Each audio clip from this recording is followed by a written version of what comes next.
Jenius Medis. Lanjut lagi, jangan lupa like, komen dan share cerita ini ke media sosial yang sahabat punya. Terima kasih.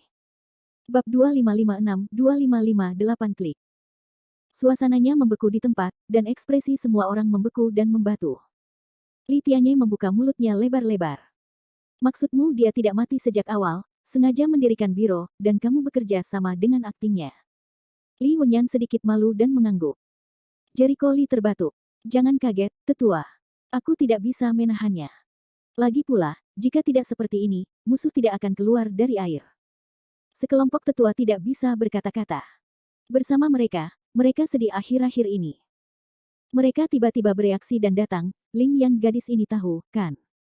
Pantas saja dia mengatakan itu tadi. Mo Lingyan merasa malu dan berkata, maaf, aku tidak mengatakan yang sebenarnya padamu. Tapi aku sangat lelah berakting hingga aku menghabiskan seluruh riasanku dengan menangis. Sekelompok tetua berada dalam kekacauan karena angin, dan sudut mulut mereka bergerak-gerak. Bersama-sama, mereka mengadakan pemakaman hari ini. Apakah mereka sibuk? Yan Chongsong dan yang lainnya tercengang. Ini permainan Li Shao. Sengaja berpura-pura mati akan membawa musuh. Tang Siro, Long Wanyu, Ye Ziyun dan wanita lainnya semuanya mengerutkan kening dan kesal. Air mata mereka sia-sia hari ini. Namun, dibandingkan dengan Jericho Li, itu tidak penting. Pertunjukan yang melelahkan. Kakek, seberapa keras aku menangis sebelumnya. Hentikan, kamu menangis terlalu salah. Jika kita tidak menutup-nutupi, kita akan ketahuan. Owling dan yang lainnya datang, semua orang terlihat santai. Orang-orang tidak bisa berkata-kata. Semua orang di keluarga bertindak. Apakah itu terlalu berbahaya? Di hadapan mereka yang pergi ke keluarga besar keluarga Li, satu persatu wajah mereka lebih buruk daripada memakan lalat. Mereka ingin mencari cara untuk masuk. Hahaha. Luar biasa. Li Shao, sungguh langkah yang luar biasa untuk membawa ular keluar dari lubang. Long Xiangyang tertawa. Kali ini Li Shao menyerahkan, kemenangan atau kekalahan telah diputuskan. Tong Qianjun sangat terkejut. Di hotel. Wen Tiren, katakan sejujurnya. Tahukah kamu bahwa Li Shao berpura-pura mati? Sima Xiangru, Leng Birong, Guan Ark dan sekelompok besar orang semuanya menatap dengan mata terbelalak. Wen Tiren mengejang di sudut mulutnya, menciutkan lehernya dan berkata dengan malu, Li Shao ini menyuruhku untuk tidak mengungkapkannya. Kamu, kepala bor, mengetahuinya, dan Jenderal Situ mengetahuinya. Ditipu dan diperlakukan sebagai orang bodoh. Sekelompok orang mengambilnya tanpa mengucapkan sepatah kata pun. Entah betapa sedihnya mereka hari ini. Setelah sekian lama, mereka tidak mati sama sekali, tetapi bagi mereka itu seperti bermain monyet. Wen Tiren memeluk kepalanya dan melompat. Orang-orang ini tidak berani menindas Yu Ziyang, jadi mereka secara khusus mencarinya. Siapa yang membuatnya lebih lemah? Seluruh taman dipenuhi dengan keributan dan diskusi. Namun saat hantu tersebut melihat Jericho Li belum mati, dia menyadari bahwa firasatnya benar sejak awal. Anak ini berbahaya. Ya. Jika kamu begitu mudah mati, kamu tidak layak menjadi lawan Jiu Xuanmen. Anehnya, jiwa orang mati tidak marah, sebaliknya, akan terlihat seperti ini. Mereka kaget, mengira dia bingung. Dia tidak marah sama sekali. Bagaimanapun, dia tertipu. Semua orang melihat ke arah di mana Jericho Li berada. Mereka berpikir, baru saja dia turun dari awan guntur, tingkat kekuatan apa yang telah dia capai. Apakah harus kuat? Ivan, apa tidak apa-apa? Mo Lingyan memandang Jericho Li dengan gugup. Jericho Li tersenyum tenang, jangan tegang. Begitu suaranya turun, dia melangkah ke udara dan datang ke danau untuk menghadapi orang mati. Hantu, aku belum mati. Kamu sepertinya tidak terkejut. Jericho Li bertanya dengan menarik. Reruntuhan sungai Lohe yang pernah kita kunjungi dapat menyebabkan kerusakan berskala besar. Ini adalah metode yang luar biasa. Untuk mengatakan bahwa Anda mati karena kekuatan Anda sendiri, saya tidak percaya. Alasan mengapa orang mati selalu percaya bahwa Li Qiankun tidak mati. Tampaknya tidak semuanya idiot di Jiu Xuanmen, kata Jericho Li. Sayang sekali betapapun jelasnya kamu melihatnya, kamu akan mati. Memang benar Li Qiankun, yang sudah lama bertarung dengan Jiu Xuanmen, masih sombong. Hantu itu mendengus dingin, jangan berpikir kamu bisa menjadi sombong jika kamu membunuh Qi Yuanli. Jericho Li tidak bisa menyangkalnya. Demikian pula, aku sudah mendengarnya berkali-kali di mulutmu, tapi mereka semua mati tanpa kecuali. Jika kamu membayangkan bisa membalaskan dendamnya, aku khawatir kamu akan kecewa. Balas dendam. Ada raut cibiran di wajah hantu itu. Juk Xuanmen selalu bertindak bebas. Bahkan jika Qiu Wanli adalah pemimpin aula, dia tidak berhak membiarkan saya membalas dendam padanya. Orang tua itu, tentu saja, memiliki hubungan yang dalam dengan Jiu Xuanmen, tetapi tujuan yang lebih penting dari kedatanganku ke sini adalah untuk membunuhmu, orang terkuat di Tiongkok. Dan persyaratan nenek moyang Kongtong adalah yang kedua. Banyak orang yang gempar. Ternyata tujuan dari hantu itu adalah Li Qiankun sejak awal. Dia ingin menantang Li Qiankun sendiri, dan bahkan ingin melenyapkan Li Qiankun sebelum dia dewasa sepenuhnya. Bunuh aku. Aku khawatir kamu tidak bisa. Titik petik 2. Jericho Lee tidak menganggap serius hantu itu. Setelah budidayanya menembus periode keabadian, kekuatannya bisa dikatakan telah meningkat beberapa langkah. Baik kekuatan jiwa maupun kekuatan jiwa. Efektivitas tempur sebenarnya telah meningkat pesat. Awalnya, kekuatannya di periode pertengahan Banxian bisa menyamai Dasan Xian. Sekarang dia telah menjadi Xiao San Xian, yang berarti dia bisa menantang keabadian sejati di periode Duji. Jiwa dari orang mati memang kuat, peringkat ke-10 dalam daftar abadi, tetapi bagi Jericho Lee, itulah yang terjadi.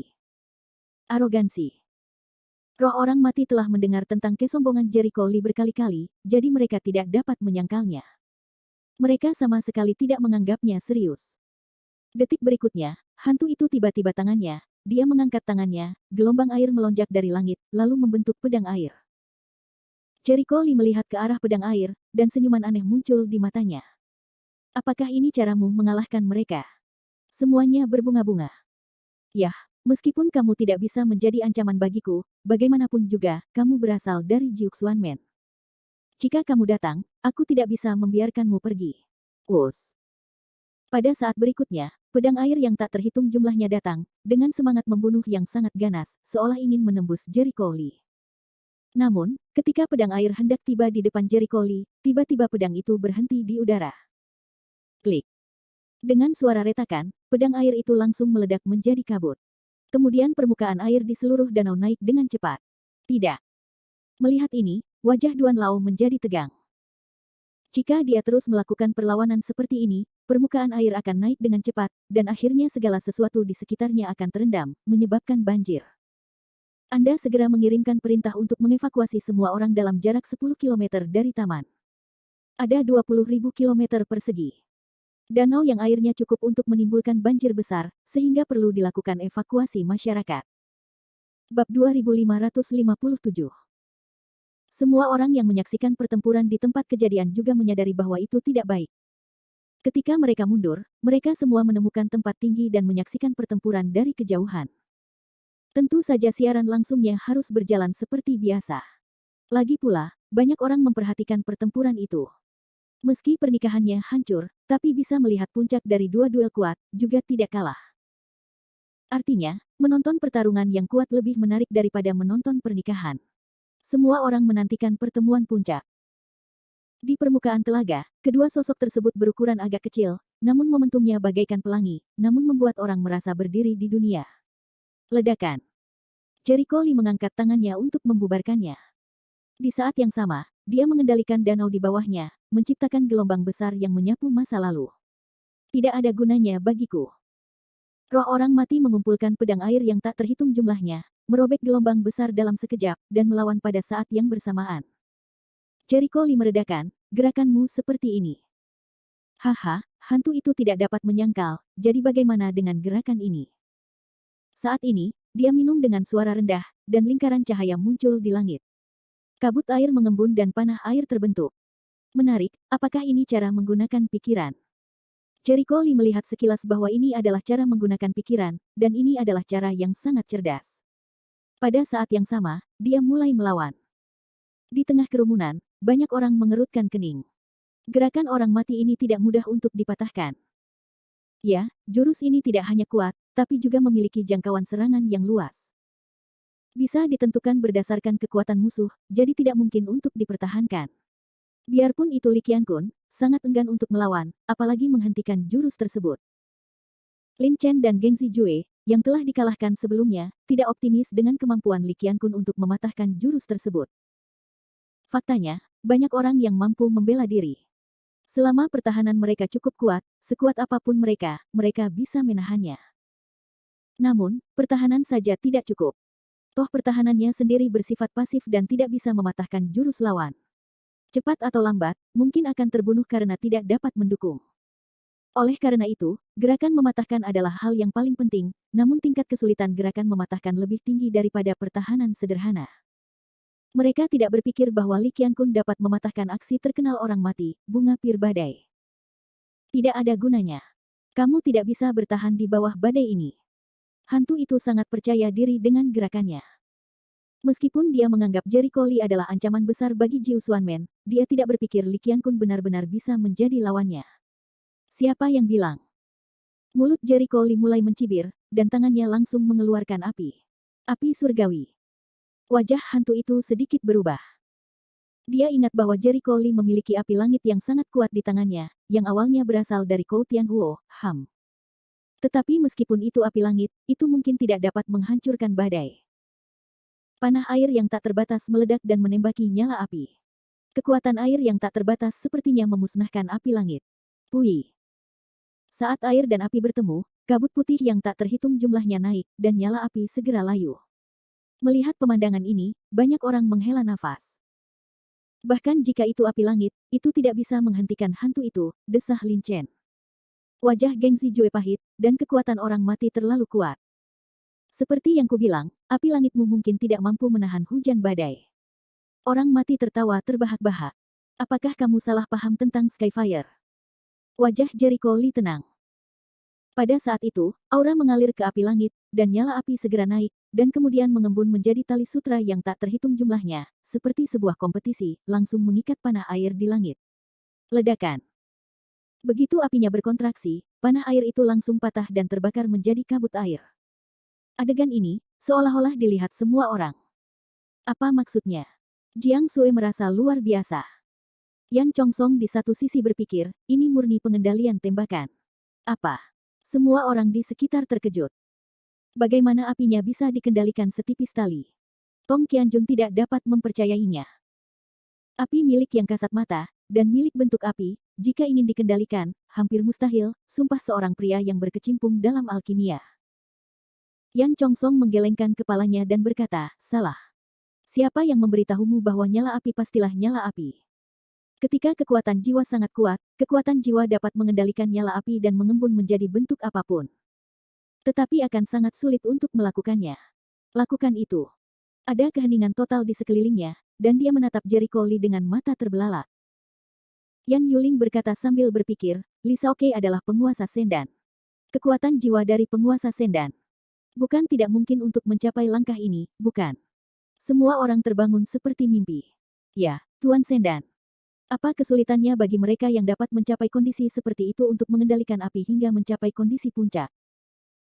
Hantu itu menatap Jericho Lee dengan tidak percaya saat ini, bagaimana kamu melakukannya? Baru saja, dia mengatakan bahwa lawannya tidak dapat mematahkan bunga pir badai miliknya. Alhasil, dia langsung memukul wajahnya. Sejauh yang saya ketahui, ini berguna. Aku bercanda. Setidaknya dia seorang alkemis, dan dia telah mencapai semangat luar angkasa. Jika dia tidak bisa melakukan ini, apalagi yang bisa dia lakukan? Yah, aku tidak percaya. Hantu itu tidak dapat disangkal. Menurutnya tindakan Jericho Lee barusan pasti menghabiskan banyak tenaga. Sekarang, dia tidak ragu-ragu lagi. Dia akan menunjukkan bunga pir badai lagi. Akan kulihat. Kamu bisa melakukannya dengan mudah kali ini. Apakah kamu tidak menyerah? Aku akan membantumu. Jericho Lee mengangkat tangan kanannya. Api langit diam-diam menyala di tangannya, dan kemudian seutas api seperti sutra memanjang dari api tersebut. Kali ini lebih keterlaluan. Benangnya menjadi setipis rambut dan memanjang seperti orang gila. Ini seperti mesin pemotong, langsung memotong dan menghancurkan panah air yang tak terhitung jumlahnya. Ledakan. Di seluruh langit, kabut air melayang di langit, sunyi di mana-mana. Sungguh kekuatan pengendalian kebakaran yang mengerikan. Bagaimana kamu bisa mengendalikan apinya sampai titik ini? Lin Chen dan Gengzi Jue menarik napas dingin, dan istana semakin terkejut. Bagaimana kabarmu? Jericho Lee memandang orang mati sambil tersenyum. Wajah hantu itu muram, dan dia menyadari bahwa dia meremehkan lawannya, yang bisa melakukan lebih dari yang dia harapkan. Kalau begitu, aku akan memahaminya lagi. Begitu dia bersorak dan melambaikan tangannya, cahaya biru dan ungu muncul di depannya. Cahaya itu mengembun dan menjadi ular piton. Ular apa ini? Ada pertanyaan aneh. Itu adalah manik ular 9 putra pelindung Dharma. Pada saat itu, hantu itu melompat keluar dan berkata dengan bangga, ini adalah harta karun istimewa yang ditempa dengan meniru bola naga legendaris dari 9 putra, bola ular 9 putra. Bab 2558.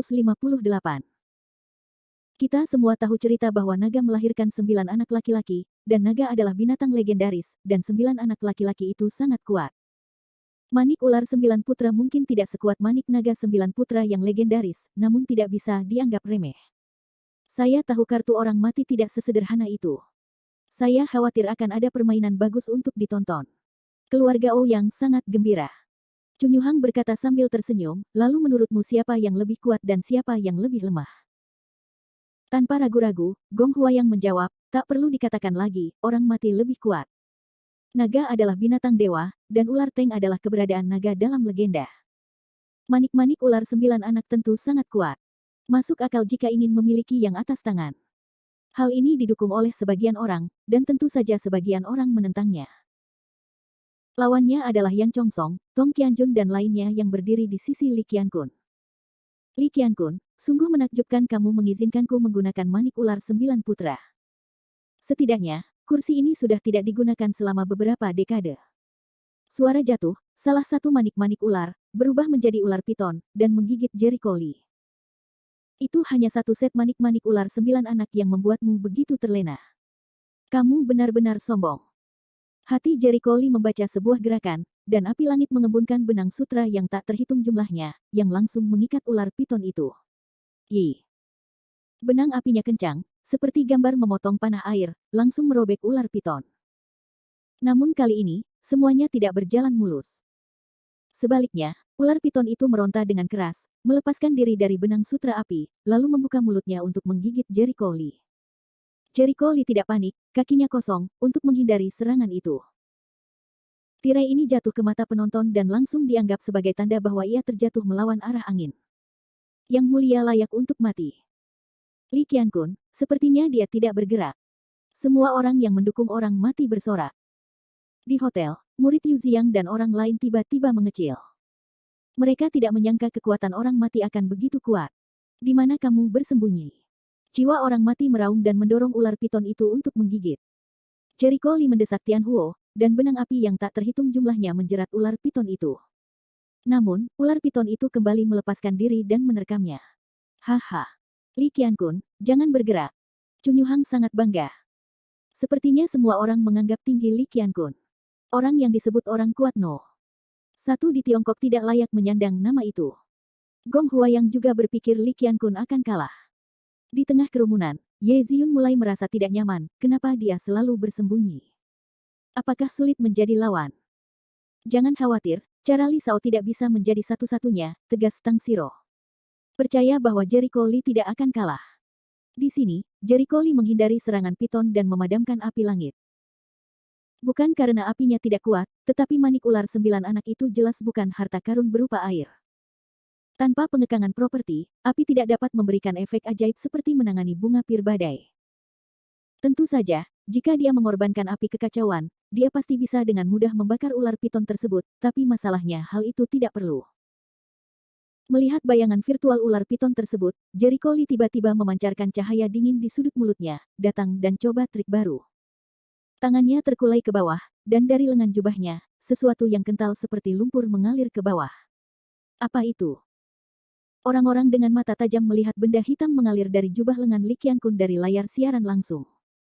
Menjijikkan, beberapa orang merasa benda gelap itu terasa sedikit menjijikkan, bahkan mual. Namun, wajah beberapa orang berubah dan merasakan kekuatan guntur dan kilat dalam kegelapan. Yan Chongsong pertama-tama berseru, ini adalah metode guntur dari Istana Tianxi. Yan Chongsong pertama-tama berseru, ini adalah metode guntur dari Istana Tianxi. Apa? Mereka semua kaget dan langsung bertanya. Ini Rafa. Mustahil. Bukankah seharusnya guntur dan kilat berwarna putih? Kapan guntur dan kilat muncul? Kapan Li Qiankun mempelajari metode guntur di rumah Tianxi? Reaksi pertama semua orang adalah mereka tidak mempercayainya, karena itu terlalu omong kosong. Mereka belum pernah melihat yang seperti itu Aleifa sebelumnya. Kakek, apakah itu benar-benar Rafa? Yan Jie sedikit tidak percaya. Yan Chongsong mengangguk dan memberikan jawaban yang sangat positif. Meskipun saya tidak tahu bagaimana Li Sao mempelajari metode petir di rumah Tianxi, itu pasti menjadi metode guntur. Faktanya, ada dua jenis metode guntur di rumah Tianxi, yang satu adalah guntur yang putih, yang lainnya adalah guntur yin hitam. Ah, apakah benar ada guntur hitam?